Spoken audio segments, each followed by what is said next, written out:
Welcome back to the Business Book Club. Great to be back. Today we're doing a deep dive into a really influential book, Daniel Pink's Drive, The Surprising Truth About What Motivates Us. Ah, yes, Drive. Pink, who also wrote Free Agent Nation and A Whole New Mind, really makes you rethink things. He certainly does. The book basically challenges that old idea, the carrot and stick approach to motivation, right? Exactly. Rewards and punishments. He calls that Motivation 2.0. And he argues it's often not just ineffective for modern work, but can actually do harm. Okay, so this traditional view, it's based on external stuff. Money, promotions, fear of being fired. That's the one. But Pink points to science, even early research, that show the limits of this. Like Harry Harlow's work back in the 40s and 50s. Oh, the monkey experiments? Yeah, he gave monkeys these mechanical puzzles. And get this, they just started solving them. No reward, no food, nothing. It's just like doing it. Seems so. The task itself was intrinsically rewarding. They got satisfaction just from figuring it out. But then it got weird, didn't it, when Harlow introduced a reward? That's the kicker. He offered raisins for solving the puzzles. And their performance. It actually went down. They made more errors, solved them slower. So the reward, the carrot, actually disrupted their focus and enjoyment. That's completely counterintuitive to Motivation 2.0. Totally. And then you had Edward D. Zissi in 1969 with the Soma puzzle cubes. Similar idea, but with humans, students. What happened there? He had two groups solving puzzles. One group got paid, the other didn't. Later, during a free choice period, the students who'd been paid were significantly less likely to play with the puzzles again compared to the unpaid group. Wow. So the money actually seemed to extinguish their intrinsic interest. Precisely. It turned play into work, essentially. And Pink's point is that despite the science being around for decades, businesses often still lean heavily on those Motivation 2.0 tactics. They haven't quite caught up, you're saying. Right. And he argues this old model is becoming increasingly incompatible with the modern world. He identifies three key areas where it just doesn't fit anymore. Okay, 3 incompatibility problems. Let's break those down. What's the first one? The first is how we organize what we do. Think about the explosion of open source projects. Wikipedia, Linux, Firefox, Apache. Right, massive projects built by volunteers. Exactly. Highly skilled people contributing complex work, often for zero pay. Motivation 2.0, based on external rewards, really struggles to explain that, doesn't it? It really does. It flies in the face of it. And you also see the rise of for-benefit organizations, B Corp, things like that. They blend profit with purpose. Again, it suggests motivators beyond just the bottom line are becoming more central. Okay, so the way we collaborate and structure organizations is changing. What's the second incompatibility? It's how we think about what we do. Mm-hmm. This draws on behavioral economics, Yeah. the work of people like Daniel Kahneman. The Nobel laureate. Thinking fast and slow. That's him. His field showed we're not always the perfectly rational, self-interested economic actors that Motivation 2.0 assumes we are. We're not just calculating machines maximizing gain. Not at all. Think about the ultimatum game. People will reject an unfair offer, even if it means getting nothing themselves, because fairness matters. Ah, right. Spite, or maybe just principle, outweighs pure financial logic sometimes. Exactly. And economists like Bruno Frey talked about Homo economicus maturis, a more mature economic human, acknowledging a richer set of motivations, including intrinsic ones, reciprocity, fairness. So our understanding of human economic behavior itself has evolved beyond simple carrots and sticks. Makes sense. And the third area? The third is how we do what we do. The nature of work itself has shifted, especially in developed economies. You mean away from factory lines and Towards heuristic work, creative work, problem solving, stuff that doesn't have a simple algorithm or script. Algorithmic routine work is increasingly being automated or outsourced. So the kind of work that requires engagement and ingenuity. Precisely. And Motivation 2.0, the carrot and stick, is notoriously bad at boosting that kind of work. In fact, it often hinders it. Like with the monkeys and the puzzles. Exactly. Yeah. He also mentions things like vacations, people paying to try out different jobs. It suggests work isn't just a disutility to be endured for pay. It can be a source of interest and satisfaction itself. Or the rise of freelancers and solopreneurs, non-employer businesses who need immense self-direction. Right. All these trends point towards the limits of the old model. So if Motivation 2.0 is fading, what does Pink propose? What's Motivation 3.0? Motivation 3.0 is Pink's framework for this new reality. It operates on the assumption that humans have this innate third drive beyond biological needs and external rewards punishments. And that drive is? It's the drive to direct our own lives, to learn and create new things and to contribute, to make the world better. It's powered by intrinsic motivation. Okay. And he breaks this down into three core elements. Yes. Autonomy, mastery, and purpose. These are the pillars of Motivation 3.0. Let's unpack those. Autonomy first. What does that mean in practice? Autonomy is our inherent desire to be self-directed, to have control. Pink highlights four key aspects. Autonomy over task. All right. Autonomy over time. When you do it, Autonomy over technique. how you do it, And autonomy over team. who you do it with. Yeah. It's about giving people genuine freedom and choice in their work. He gives examples like Atlassian's famous 20% time, where developers get dedicated time for side projects. Google used to have that too, right? Mhm. Led to things like Gmail. Exactly. Or nurses at Georgetown University Hospital being encouraged to conduct their own research projects. Mm. It's deeper than just, empowerment buzzwords or slightly flexible hours.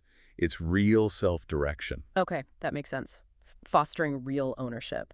What about the second element, mastery? Mastery is the urge to get better and better at something that matters. It's about growth, competence, developing skills. Like becoming a master craftsman or a top coder or... Anything, really. Pink talks about Mihaly Csikszentmihalyi's concept of flow. Oh yeah, being in the zone. Right, that feeling of complete absorption, where the challenge level perfectly matches your skill level. Mastery involves seeking out those flow states So it's about finding that sweet spot. and constantly pushing it. It also connects to Anders Ericsson's work on deliberate practice. Mastery isn't easy. It requires sustained, focused effort over a long time. No pain, no gain, basically. Well, maybe more like focused effort equals gain. Yeah. And crucially, mindset matters here. Carol Dweck's research on growth mindset versus fixed mindset. Believing you can improve versus thinking your talent is fixed. Exactly. A growth mindset fuels mastery because you see effort as the path to improvement. Pink also mentions studies on grit, perseverance for long-term goals, being a huge predictor of success. Mastery is a journey, not a destination. A constant striving. Got it. And the third element, purpose. Purpose. This is the desire to do what we do in the service of something larger than ourselves. It's about meaning. Connecting your work to a bigger picture. Precisely. Pink notes demographic trends, like baby boomers seeking more meaning later in their careers, but it applies broadly. People want to feel their work matters, that it contributes something positive. You see this in purpose-driven companies, right? Like Tom S. Shoes or Patagonia. Absolutely. Or those for-benefit organizations we mentioned.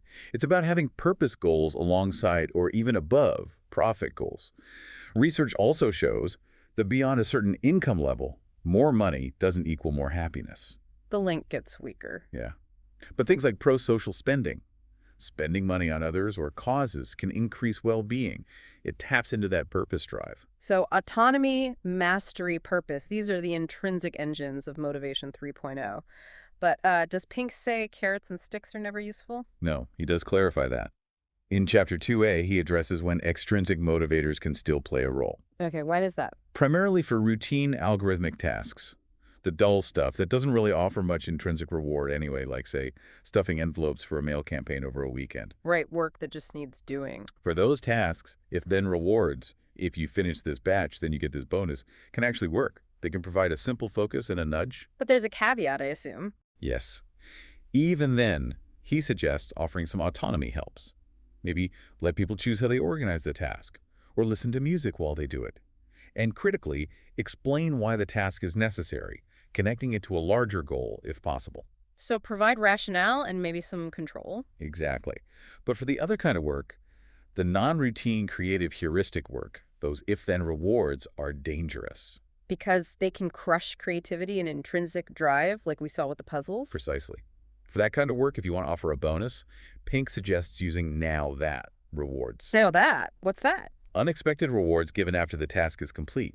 Now that you've finished that amazing project, here's a bonus. It's not contingent beforehand, so it doesn't hijack the intrinsic motivation. Like a recognition bonus rather than an incentive? Sort of, yeah. And it should be coupled with useful, specific, non-controlling feedback about the work itself. Information, not just judgment. Okay, that's a crucial distinction. So wrapping this up, what are the key actionable takeaways for, say, entrepreneurs listening to this? How can they build a Motivation 3.0 environment? Well, first and foremost, handle the baseline rewards properly. Pay people fairly and adequately. Take the money issue off the table so it doesn't become a demotivator. Get the foundation right. Makes sense. Then, Then, actively cultivate autonomy. Look for ways to give people more control over their tasks, their time, their techniques, and maybe even who they collaborate with. Trust them. easier said than done sometimes, but crucial.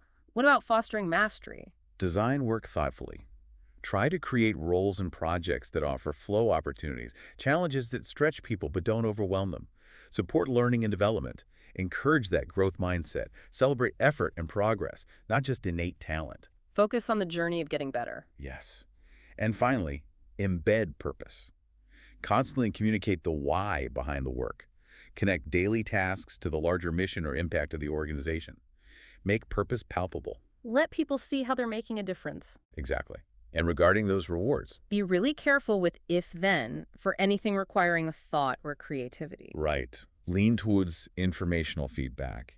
And consider those unexpected now that rewards for acknowledging great work after the fact. Brilliant. It's a very different way of thinking about what truly drives high performance and satisfaction at work. It really is. And Pink lays it all out with much more detail and evidence in the book. Absolutely. So if this has piqued your interest, we definitely recommend you pick up a copy of Drive by Daniel Pink for the full picture. It is well worth the read. And of course, if you enjoyed this deep dive and want more discussions on key business books, please subscribe to the Business Book Club. We'll be back soon with another one. Thanks for tuning in. Now, that's a wrap for this episode of the Business Book Club. If you enjoyed the ride, make sure to subscribe so you'll never miss our next deep dive. Got a favorite business book you'd love us to explore? Let us know. We're always up for a good read. And hey, don't keep all these insights to yourself.